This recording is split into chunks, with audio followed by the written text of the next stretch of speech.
मैं अपने भाई की बात सुनकर फटी फटी आंखों से उसे देख रही थी। मुझे ना अपने कानों पर यकीन हो रहा था, ना ही उस पर, कि ऐसे शब्द मैं अपने भाई के मुंह से सुनूंगी। मैंने कहा, भाई आप होश में तो हैं? वो नशे में चूर अपने पांव पर खड़ा भी नहीं हो पा रहा था। लड़खड़ाते कदमों से मेरे कमरे की दीवार से लगकर दीवार के सहारे खड़ा हो गया। कहने लगा, हाँ मैं ठीक कह रहा हूँ, रात को तैयार रहना। मैंने गुस्से से कहा, मैं ऐसा कोई पाप नहीं करूंगी। वो कहने लगा, अगर तुम शराफत से ना मानी तो मेरे पास दूसरा रास्ता भी है। ये कहकर वो नशे से चूर मेरे कमरे से बाहर निकल गया और देखते ही देखते उसने मेरा कमरा बाहर से लॉक कर दिया। ये देखकर तो मेरे होश ही उड़ गए थे। मैं अपने नशेड़ी भाई से ये उम्मीद तो नहीं कर सकती थी। मैं फौरन दरवाजे के पास आ गई और जोर जोर से दरवाज़ा बजाने लगी, रोने लगी, मगर दरवाज़ा नहीं खुला था। पूरी रात मेरी रोकर गुजरी थी। दरवाज़ा पूरा दिन ही बंद रहा। मैं भूखी प्यासी कई बार दरवाज़ा पीटती रही, लेकिन कोई भी मेरी मदद के लिए नहीं आया था। शायद इसलिए कि मेरा भाई मुझे जिस घर में लाया था, यहाँ करीब कोई भी नहीं रहता था। मुझे नहीं पता था कि वो अपनी नशे की लत पूरी करने के लिए इस हद तक भी गिर सकता है। बहन भाई जैसे पवित्र रिश्ते की इस तरह धज्जियां भी उड़ा सकता है। ये एक सुनसान सा इलाका था, करीब कोई घर बना हुआ नहीं था सिवाय इस घर के। मेरा भाई जब मुझे यहाँ धोखे से लेकर आया तो मैंने कहा, आप मुझे कहाँ ले आए हैं? यहाँ तो कोई रहता भी नहीं है। वो कहने लगा, तभी तो इतना बड़ा घर इतना सस्ता मिल गया है। मैंने कहा, मुझे यहाँ डर लग रहा है, यहाँ आसपास कोई नहीं रहता, मुझे वापस अपने पुराने घर में जाना है। वो कहने लगा, अब यही हमारा घर है, वो घर मैंने बेचकर ये खरीद लिया है। वो मुझे इस सुनसान से घर में ले आया। ये घर हमारे पुराने घर से बहुत बड़ा था, लेकिन मुझे डर सा लग रहा था। अभी कुछ दिन ही हुए थे हमें यहाँ आए हुए, तो भाई ने मुझे अपना असल मकसद भी बता दिया। वो मुझसे गलत काम करवाना चाहता था और मेरे पैसे से अपने नशे की लत पूरी करना चाहता था, जो पुराने घर में मुमकिन नहीं था, क्योंकि वहाँ पड़ोस में रहने वाले लोग मेरी माँ के निधन के बाद मेरा बहुत ख्याल रखते थे। मैं इस वक्त कमरे में बंद अपनी किस्मत पर रो रही थी। भूख प्यास को बर्दाश्त करके मैं निढाल सी हो गई थी। दिन से दोबारा रात हो चुकी थी कि जब कमरे का दरवाजा खुला। सामने एक पक्की उम्र का आदमी था, हट्टा कट्टा। उसे देखकर तो मेरे होश ही उड़ गए थे। वो मुझे देखकर बड़ी कमीनी हंसी हंस रहा था। मैं कई कदम पीछे हट गई। उस आदमी ने दरवाजा बंद कर दिया और मेरी तरफ बढ़ने लगा। उसके गलत इरादे देखकर मैं रोने लगी और चिल्लाने लगी कि मुझे हाथ मत लगाना, मैं इस पाप के लिए तैयार नहीं हूँ। वो कहने लगा, मैंने तुम्हारे भाई को मुंह मांगी कीमत दी है तुम्हारी। ये कहकर वो मेरे पास आ गया। मैंने पूरी ताकत से उसे धक्का दिया। वो पीछे जा गिरा था। मैं जल्दी से दरवाजे की तरफ जाने लगी, लेकिन उससे पहले ही वो मुझे बाजू से पकड़ चुका था। वो इस बार बहुत गुस्से में था। उसने मुझे एक गाली बकी और मुझे बेड पर फेंक दिया। मेरा सर बेड के किनारे पर जा लगा था। मेरा सर इतनी जोर से लगा था कि मुझे चक्कर से आने लगे। कुछ मैं 24 घंटों से भूखी प्यासी थी, इसलिए मुझ में इतनी हिम्मत नहीं थी कि सामने इस दरिंदे जैसे इंसान से अपने बचाव के लिए लड़ सकती। सुबह का सूरज मेरे लिए बर्बादी का नया दिन लेकर निकला था। वो व्यक्ति मेरे मुंह पर पैसे फेंक कर कहने लगा, बड़ी अकड़ रही थी रात को मेरे सामने, देख लिया अपना अंजाम। ये मर्द का समाज है लड़की, तुम जैसी लड़कियां सिर्फ बिकने के लिए ही होती है। आगे से जब मैं आऊं तो झुककर मेरे सामने आना, वरना आज से ज्यादा बुरा हाल करूंगा तुम्हारा। वो कमरे से जा चुका था और मेरे आंसू मेरे आंखों से बहकर तकिया भिगोने लगे थे। उस आदमी ने एक दरिंदे जैसा व्यवहार मेरे साथ किया था। मेरे चेहरे और बाजू पर उसने जलते सिगरेट बुझाए थे। मैं रोती चिल्लाती बिलबिलाती रही और वो मेरी तकलीफ पर हंसता रहा। वो कहने लगा, ये मुझे धक्का देकर पीछे गिराने की सजा थी। मेरा जी चाहा जमीन फटे और मैं उसमें समा जाऊं।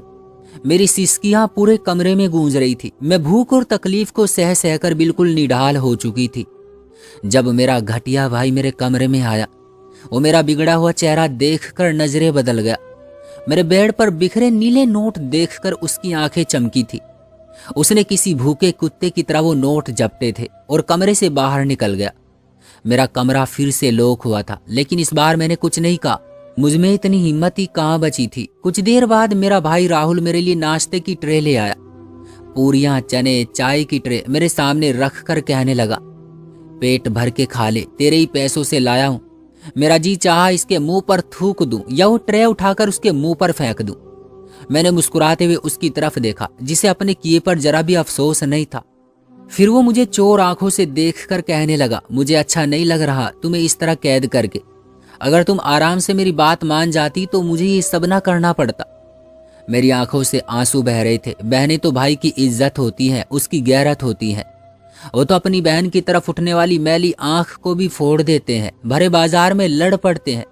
ये कैसा भाई था जो बहन के कमरे में एक गैर मर्द को खुद लाया था, सिर्फ कुछ हजार की खातिर। मेरी आंखों से कई आंसू बहकर मेरे गालों पर लगे, जख्म पर किसी नमक की तरह से लगे थे और मुझे तड़पा गए थे। लेकिन ये शायद मेरी तकलीफ भरी जिंदगी की शुरुआत थी। असल मौत तो उस वक्त आई जब मेरे सगे भाई ने अपना नशा पूरा करने के लिए मेरे साथ। मेरे बाबा का निधन उस वक्त हुआ जब हम दोनों बहन भाई बहुत छोटे थे। मेरे बाबा को गए अभी कुछ दिन ही हुए थे कि मेरी माँ लोगों के झूठे बर्तन मांजने लगी ताकि हमारा पेट भर सके। पूरा दिन माँ लोगों के घरों में काम करती, शाम को थकी हारी आती तो घर के कामकाज करने लगती। मैं उस वक्त 7 साल की थी, लेकिन अपनी माँ की खातिर मैंने अपनी उम्र से पहले घर के कामकाज संभाल लिए थे। भाई राहुल उस वक्त 10 साल का था, लेकिन काम कुछ नहीं करता था। जैसे ही माँ काम पर जाती वो भी घर से बाहर निकल जाता। पूरा दिन गली के आवारा लड़कों के साथ घूमता फिरता रहता। माँ के घर आने से पहले घर आ जाता और मुझसे कहने लगता कि माँ को ये मत बताना कि मैं बाहर गया था। साथ ही अपनी जेब से मुझे टॉफी निकाल कर देता, मैं भी खुशी से रख लेती और माँ से भाई की कोई शिकायत न लगाती। मगर एक बार जो मेरी आंखों ने देखा, उसे देखकर मेरे होश उड़ गए थे। वो 10 साल का था। एक बार रात के वक्त माँ गहरी नींद सो रही थी जब मेरी आंख अचानक से खुल गई। मैंने देखा तो भाई की चारपाई खाली थी।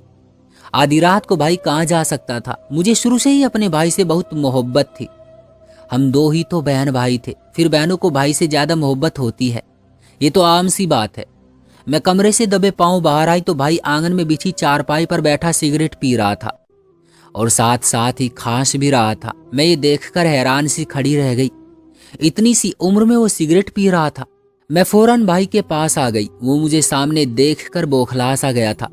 सिगरेट के धुएं की वजह से उसकी आंखों से आंसू बह रहे थे। मुझे देखकर पहले तो उसने सिगरेट अपने पीछे छुपा ली, लेकिन मैं देख चुकी थी। मैंने कहा, मैं अभी माँ को बताती हूँ कि आप सिगरेट पी रहे हैं। मेरी बात सुनकर भाई के चेहरे का रंग उड़ा था। उसने फौरन सिगरेट बुझा दी और फिर वो मुझसे कहने लगे, तुम मेरी प्यारी बहन हो, माँ से कुछ मत कहना, मैं तुम्हें कल 2 टॉफियां ला कर दूंगा। मैं फौरन से मान गई क्योंकि मुझे टॉफी चॉकलेट बहुत पसंद थी। उसके बाद तो भाई अपने इस रास्ते पर चलता ही चला गया। पहले सिगरेट का आदी हुआ, उसके बाद नशे की सिगरेट पीने लगा। रात को देर से घर आने लगा। जब माँ सो जाती तो वो घर से बाहर निकल जाता। मुझसे कहता कि मैं आंगन में बैठकर उसका इंतजार करूं। जब वो आए तो मैं चुपके से दरवाजा खोल दूं ताकि माँ को पता ना चले और बदले में वो मुझे चॉकलेट ला कर देगा। मैं नहीं जानती थी कि मेरा ये छोटा सा लालच मुझे कितना महंगा पड़ेगा। अगर मैंने माँ को उसी वक्त बता दिया होता तो माँ राहुल को उसी वक्त रोक लेती, लेकिन मैं तो कुछ चॉकलेट की खातिर भाई के राज को छुपा बैठी थी। एक दिन जब भाई घर आया तो उसके मुंह से अजीब सी बदबू आ रही थी। उसकी आंखें लाल थी और उसके कदम भी बुरी तरह से डगमगा रहे थे। वो घर में आते ही आंगन की चारपाई पर गिर गया और सो भी गया। वो उस वक्त 15 साल का था जब उसने शराब पी थी, लेकिन मैं माँ को फिर भी कुछ नहीं बता पाई क्योंकि मुझे चॉकलेट का लालच था। भाई अब जुआ भी खेलने लगा था और जब जुआ जीत जाता तो मुझे बर्गर खिलाता। मुझे नहीं पता था कि जुआ बुरी चीज है। मैं रोज भाई के लिए ऊपर वाले से प्रार्थना करती कि वो जुआ जीत के आए, क्योंकि माँ की मेहनत के पैसों से बस दाल रोटी ही पकती थी। माँ जब सो जाती, भाई घर से बाहर निकल जाता, जुआ जीत कर बर्गर कोल्ड ड्रिंक लाता, हम दोनों मिलकर खाते। जब वो 16 साल का हुआ तो माँ ने उसे एक वर्कशॉप पर नौकरी पर लगवा दिया। भाई बस कुछ घंटे ही नौकरी करता, बाकी जुआ खेलने लगता। वर्कशॉप के मालिक ने भाई को माँ के बारे में सब कुछ बता दिया कि तुम्हारा बेटा नशा करता है, जुआ खेलते हैं, नौकरी भी ठीक से नहीं करता। मेरी माँ तो ये सब सुनकर रोने लगी, अपना सर पकड़कर बैठ गई। पहली बार माँ ने भाई को बहुत मारा था और खुद भी बहुत रोई थी कि मैं मेहनत मजदूरी करती रही ताकि तुम लोग आराम से बचे रहो और तुमने खुद को किन चक्करों में फंसा लिया। राहुल मेरा भाई इस वक्त इस नशे का बुरी तरह से आदी हो चुका था। माँ की मारपीट उस पर असर नहीं कर रही थी। अब वो पूरा दिन घर पर बैठा रहता। रात को एक पाउडर लाता और कागज का हॉल बनाकर उस पाउडर को उस हॉल के जरिए सूंघता। वो पाउडर नाक के जरिए भाई के अंदर चला जाता और फिर वो दुनिया से बेखबर हो जाता। मेरी माँ उसे एक बार नशा छुड़ाने वाले अस्पताल में भी ले गई ताकि उसका इलाज हो सके, लेकिन वो वहां से भी भाग आया। अब वो माँ की सैलरी भी चोरी करने लगा था। जब उसे नशा ना मिलता तो वो बेचैन सा होने लगता, रोने लगता, पागल सा हो जाता, घर के बर्तन जमीन पर पटकने लगता। अब तो माँ भी उसके जुनून और पागलपन को देखकर डर जाती थी। वक्त यूं ही गुजरने लगा था। मेरा भाई 20 साल का हो चुका था और मैं 17 साल की। जब एक दिन भाई माँ से पैसे मांग रहा था, माँ ने साफ मना कर दिया तो वो पहले तो घर की चीजें तोड़ने लगा, लेकिन माँ ने फिर भी उसे पैसे ना दिए तो नशा ना मिलने की वजह से वो दीवानगी पर उतर आया। उसने माँ का गला दबाना शुरू कर दिया। ये देखकर मैं भाई से माँ का गला छुड़वाने लगी, लेकिन वो माँ को छोड़ने के लिए तैयार ही नहीं था। उसने मुझे भी जोर से धक्का दे दिया। मैं फर्श पर जा गिरी। वो बार बार माँ से पैसे मांग रहा था, साथ साथ माँ का गला भी घोट रहा था। जब तक मैं दोबारा उठकर भाई के पास आई ताकि उनसे माँ को छुड़वा सकूं, उस वक्त तक माँ मर चुकी थी। ये देखकर मैं चिल्लाने लगी, रोने लगी। भाई का जुनून भी एकदम खत्म हो गया। उसने जैसे ही माँ का गला छोड़ा, माँ का मुर्दा जिस्म जमीन पर गिर गया। ये देखकर भाई के चेहरे का रंग भी उड़ गया था। मेरे रोने की आवाज सुनकर मोहल्ले वाले हमारा दरवाजा बजाने लगे। भाई मुझसे कहने लगा, ऊपर वाले के लिए मुझे बचा लो, मैंने जानबूझकर माँ को नहीं मारा। मुझे तो खुद भी होश नहीं था कि मैं क्या कर रहा हूँ। अगर तुमने मोहल्ले वालों को ये बता दिया कि मैंने माँ का गला घोटा है तो ये मोहल्ले वाले मुझे पुलिस के हवाले कर देंगे और पुलिस मुझे फांसी चढ़वा देगी। क्या तुम मुझे मरते देख सकती हो? मैं अभी माँ के गम में ही तड़प रही थी। भाई को फांसी कैसे चढ़ा सकती थी? उस वक्त वो खुद भी रो रहा था और उसने जो कुछ माँ के साथ किया वो वाकई जुनून की हालत में किया था। मैंने इस बार भी अपने भाई की बात मान ली। उसके हर झूठे जुर्म पर जैसे बचपन में पर्दा डालती आई थी, अब बड़े जुर्म पर भी इज्जत की चादर डाल दी और अपने होंठ सी लिए। लेकिन इसका सिला मुझे क्या मिला? उसका सिला मुझे ये मिला कि उसी भाई ने मेरी इज्जत को तार तार करके रख दिया। कहते हैं कि बहनें भाइयों पर जान वार देती हैं और मैं इज्जत वार चुकी थी। उसके नशे ने पहले मुझसे मेरी माँ छीनी थी और आज मेरी इज्जत। वो मुझे उस मोहल्ले से निकाल कर इस जंगल जैसी जगह पर ले आया, क्योंकि यहाँ मेरी आवाज सुनने वाला कोई नहीं था। मेरा भाई मेरे सामने नाश्ता रख कर जा चुका था। मैंने रोते धोते अपने पेट के नरक को भरा था। इससे पहले कि राहुल मेरे कमरे का दरवाजा लॉक करता, मैंने कहा, भाई मैं आपकी हर बात मानूंगी, दरवाजा लॉक मत करना। फिर यही हुआ था। राहुल मेरी तरफ से संतुष्ट हो गया और चला गया। जब वो घर से बाहर गया तो मैं भी कमरे से बाहर निकल गई। मैं जानती थी कि वो अब बेजमीर हो चुका है, इसलिए मेरे पास बस एक ही रास्ता बचा था, वो ये कि मैं यहाँ से भाग जाती, क्योंकि मैं इस पाप से भरी जिंदगी को नहीं गुजारना चाहती थी। मैं जानती थी कि वो रात को फिर किसी को अपने साथ लेकर आएगा और खुद नशा करके सो जाएगा और वो लोग मेरी जिंदगी बर्बाद कर देंगे। इसलिए एक चादर खुद पर ओढ़कर अपना चेहरा छुपाए मैं घर से बाहर निकल गई। वो एक सुनसान इलाका था। मुझे ये तक पता नहीं था कि मुझे जाना कहाँ है। बस मैंने अपनी यात्रा शुरू कर दी, लेकिन ये रास्ता था कि खत्म ही नहीं हो रहा था। मुझे वहां कहीं दूर दूर तक कुछ भी नजर नहीं आ रहा था। रात की स्याही भी छा चुकी थी और चल चल कर मेरे पांव भी थक चुके थे कि तभी मुझे सामने मेन रोड नजर आ गया। लेकिन शायद उस वक्त रात काफी हो चुकी थी, इसलिए वहां से इक्का दुक्का गाड़ियां ही गुजर रही थी। मुझे नहीं पता था कि मैं किस गाड़ी को रोक कर सहारा मांगूं, जब अपना ही घर मेरे लिए सुरक्षित नहीं रहा था। अपना सगा भाई मेरा रक्षक बनने के बजाय मेरा दलाल बन चुका था, तो किसी गैर पर क्या भरोसा करती। मैं इन्हीं सोचों में गुम सुनसान सड़क के किनारे चल रही थी जब एक पुलिस की गाड़ी मेरे पास आकर रुक गई। ये देखकर मैंने सुकून का सांस लिया था कि अच्छा है कि मैं पुलिस वालों को मिल गई हूँ। अब मैं अपने भाई के बारे में इन्हें सब कुछ बता दूंगी। वो पुलिस इंस्पेक्टर मुझे सर से पैर तक देखने लगा, कहने लगा, ए लड़की, इस वक्त यहाँ अकेली क्या कर रही हो? मैं रो रही थी और रोते हुए सारी बात इस इंस्पेक्टर को सुना दी। उसने कहा, ठीक है, तुम हमारी गाड़ी में बैठ जाओ, कल तुम्हारे भाई को भी गिरफ्तार कर लेंगे और उन लोगों को भी जिन्होंने तुम्हें बर्बाद किया है। मैं ये सुनकर खुश हो गई। मैंने कहा, आप मुझे किसी अनाथ आश्रम में छोड़ दें। वो कहने लगा, हाँ क्यों नहीं। मैं उस गाड़ी की फ्रंट सीट पर बैठ गई, क्योंकि इस वक्त इस गाड़ी में बस वही एक ऑफिसर था जो गाड़ी भी खुद ही चला रहा था। काफी देर गाड़ी अलग अलग रास्तों पर चलती रही। मेरे होश उस वक्त उड़े जब वो गाड़ी उसी घर के सामने जाकर रुकी जहां मेरे भाई ने मुझे कैद कर रखा था। उस घर के बाहर कुछ और दरिंदे किस्म के मर्द खड़े थे। राहुल भी उनके साथ मौजूद था। मैंने देखकर उस इंस्पेक्टर की तरफ देखा जो कमीनी हंसी हंस रहा था। वो गाड़ी से नीचे उतरा और एक आदमी से कहने लगा, सेठ ले आया हूं तेरी लड़की को वापस। साली खुद को बहुत होशियार समझ रही थी। ये सुनकर मेरा दिमाग चकराने लगा था। उस आदमी ने गाड़ी का दरवाजा खोला और मुझे बड़ी बेदर्दी से बाजू से पकड़कर नीचे उतारा और फिर मुझ पर फुंकारते हुए बोला, तू मेरे कब्जे में है लड़की, जहां भी भागेगी वापस यही आएगी और तेरे भागने की सजा जो तुझे आज मिलेगी, तू अपने लिए मौत मांगेगी, मौत। ये कहकर उसने मुझे मेरे बेजमीर भाई के सामने उस पुलिस वाले की तरफ फेंका। मैं लड़खड़ाती हुई उस कमीने के ऊपर जा गिरी। वो आदमी कहने लगा, तू इसे यहाँ वापस लाया है इसलिए पहला हक तेरा है। मैं ये सुनकर राहुल को पुकारने लगी कि वो मुझे बचा ले। शायद राहुल के खून ने कुछ जोश मारने की कोशिश की थी, लेकिन उस आदमी ने जेब से एक पुड़िया निकाली और राहुल की तरफ बढ़ा दी। वो कहने लगा, इसे पी और दुनिया का बादशाह बन जा। ये कहकर वो 4 मर्द मुझे घर के अंदर ले गए। राहुल घर से बाहर ही था और घर का दरवाजा बंद हो गया। सुबह मेरी हालत ये थी, मुझे उस कमरे से भी डर लग रहा था। कमरे में हल्की सी आहट भी मुझे कांप जाने पर मजबूर कर रही थी। मेरे साथ 4 लोगों ने जुल्म किया था। इसके बाद मैं समझ चुकी थी कि राहुल तो किसी के हाथ की कठपुतली बन चुका है। मैं किसी बहुत बड़े गैंग के हत्थे चढ़ चुकी हूँ। मेरे लिए भागना मुमकिन नहीं। मैंने जो अंजाम भाग जाने पर भुगता था, मैंने वो कोशिश छोड़ दी। वो लोग चोर और डाकू थे, जिनके गैंग में पुलिस के कुछ ऑफिसर भी शामिल थे। वो नशे का लालच देकर राहुल से चोरी भी करवाते थे और कत्ल भी। मेरा भाई बदमाश बन चुका था। एक नशे की पुड़िये की खातिर वो इन कुत्तों के तलवे चाटने को भी तैयार हो जाता था।